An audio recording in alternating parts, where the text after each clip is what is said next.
Indus sport and analysis में आपका स्वागत करते हैं। आज हम बात करेंगे ईरान और इजराइल के बीच चल रहे घमासान और उनके कारणों के बारे में।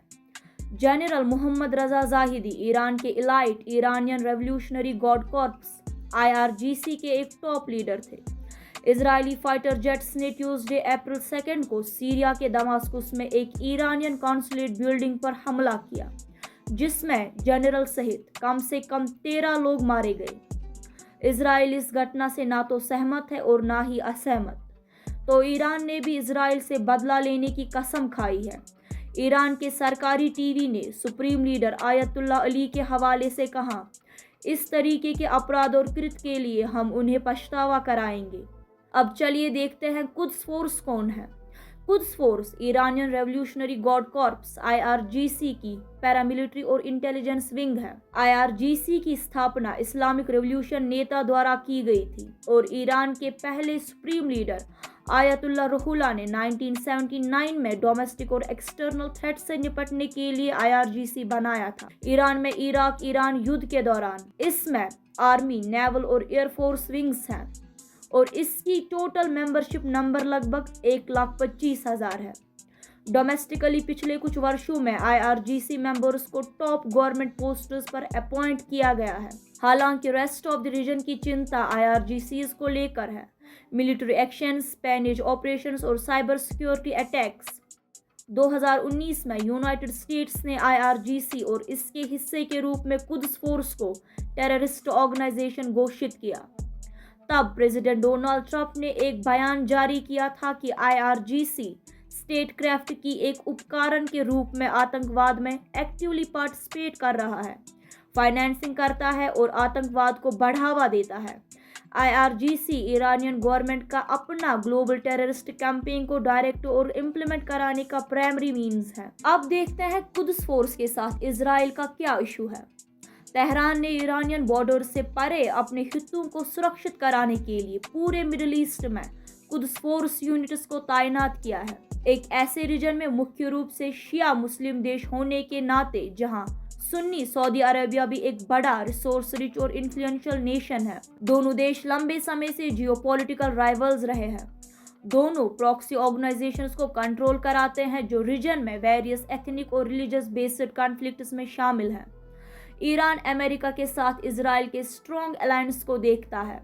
कहा जाता है कि आयतुल्लाह ने अमेरिका और इजराइल को ग्रेट शैतान और लिटिल शैतान कहा था, रेस्पेक्टिवली। मिडिल ईस्ट में अनवांटेड वेस्टर्न इंटरफेरेंस और इसके सिक्योरिटी और इंटरेस्ट्स के लिए सीधा खतरा है। ईरान अमेरिका के वेरियस डिग्रीज के अंडर रहा है सिंस 1979 के रेवोल्यूशन के बाद से।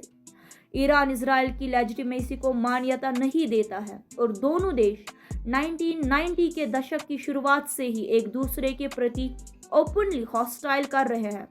दोनों ने एक दूसरे के अगेंस्ट इंजीनियर्ड प्रॉक्सी कॉन्फ्लिक्ट्स और कवर्ट ऑपरेशंस चलाए हैं।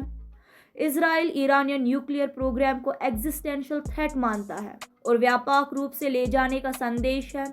न्यूक्लियर साइंटिस्ट सहित इंपॉर्टेंट ईरानियन फिगर्स के लक्षित हत्याएं और देश के खिलाफ साइबर हमले।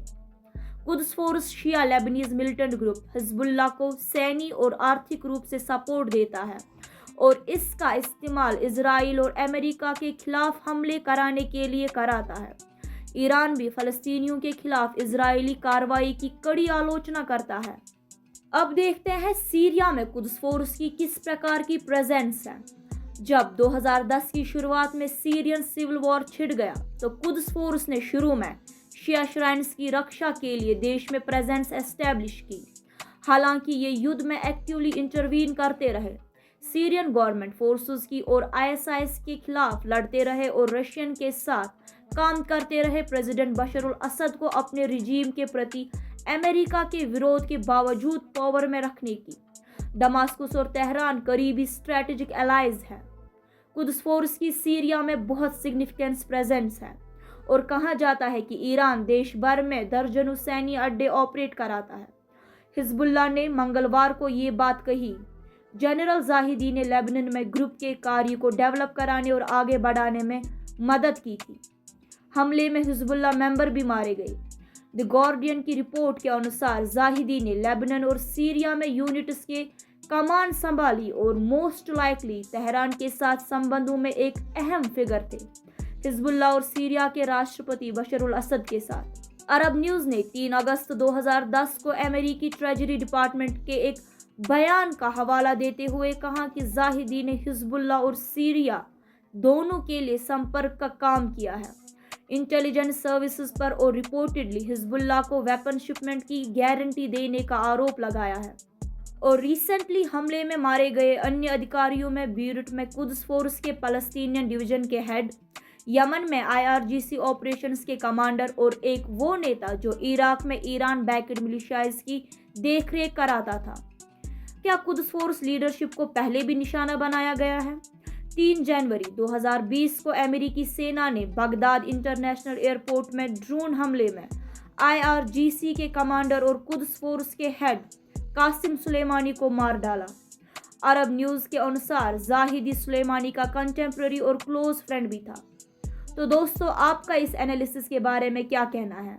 हमारे साथ अपने विचार कमेंट सेक्शन में ज़रूर शेयर करिएगा। हमारे साथ बने रहने के लिए धन्यवाद। मिलते हैं अगली खबर में।